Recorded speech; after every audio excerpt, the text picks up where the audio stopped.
Voici la correction de l'exercice numéro 6, page 286 de votre livre. Appliquez la loi des mailles. Je rappelle qu'une maille, c'est une boucle fermée du circuit.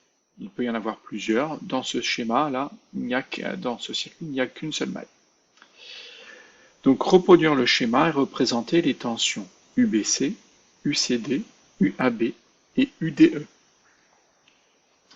Donc, on va les faire sur le schéma. Donc, la tension UBC, ça va être représenté par une flèche à l'extérieur du schéma, comme la tension UAE est représentée. Il suffit de recopier. On voit que la tension UAE pointe vers la lettre A, c'est-à-dire la première lettre la première des deux lettres A et E. Donc, la tension UBC va pointer vers le B. La tension UCD va pointer vers le C. Et la tension UAB va partir de A et aller vers B. Pardon, partir de B et aller vers A. Et enfin, la tension UDE va partir de E et aller vers D. Donc voilà les tensions qu'on me demandait de représenter. Il est évident que certaines des tensions, là on a représenté toutes les tensions possibles par rapport à tous les points que l'on a repérés sur le schéma. On avait repéré les points A, B, C, D, E, et là on a repéré toutes les tensions possibles sur ce schéma. Il faut savoir qu'il y a des tensions qui vont être inutiles d'étudier. Je le dis tout de suite, on le reverra après, ça va être réutilisé. Les tensions aux bornes de deux fils, la tension aux bornes de deux fils est nulle. Donc ici, il y aura rien. La tension aux bornes d'un voltmètre ou aux bornes d'un ampèremètre, la tension aux bornes d'un voltmètre, d'un ampèremètre, j'ai du mal, sera aussi considérée comme nulle. Donc on ne s'amuse pas à travailler avec les appareils de mesure, voltmètre, ampèremètre, ou de mesurer la tension d'un fil. Donc là, la tension UDE et la tension d'un fil, la tension UAB et la tension aussi d'un fil, ces tensions vont être égales à 0. Maintenant, appliquer la loi des mailles dans le circuit. Donc, dans la maille, alors je vais prendre la maille B, D, E, A, B. Et là, c'est pas un D, c'est un B. On revient au point B, on revient pas au point D. Je vais le modifier. Voilà, c'est modifié. Donc, c'est la maille B, D, E, A, B.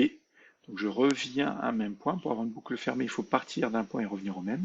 On aura un sens de parcours qui sera celui des lettres que je viens de citer. B, D, E, A, D. C'est-à-dire, je vais tourner dans le sens des aiguilles du montre.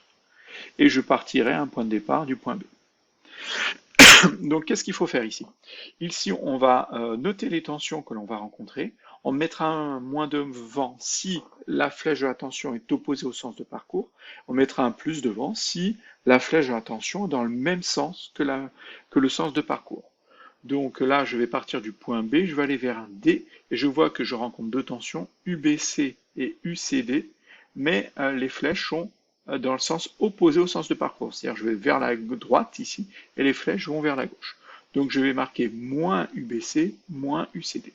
Ensuite je descends, je rencontre la tension UDE, et dans le sens opposé au sens de parcours, donc c'est pas plus DE, mais moins DE, décidément.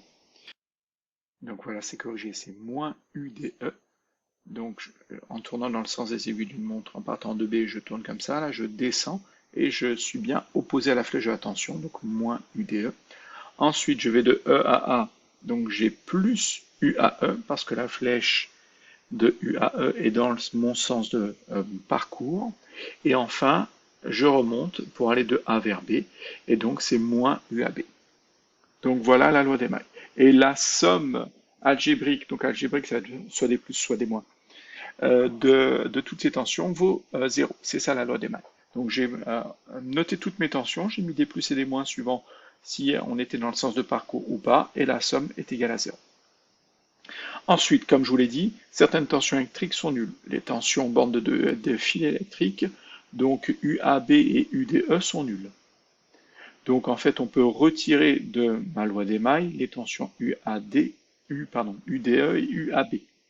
Donc il ne me reste plus que moins UBC moins UCD plus UAE est égal à 0. Ensuite, la question 3, exprimer alors la tension UBC en fonction des autres tensions électriques.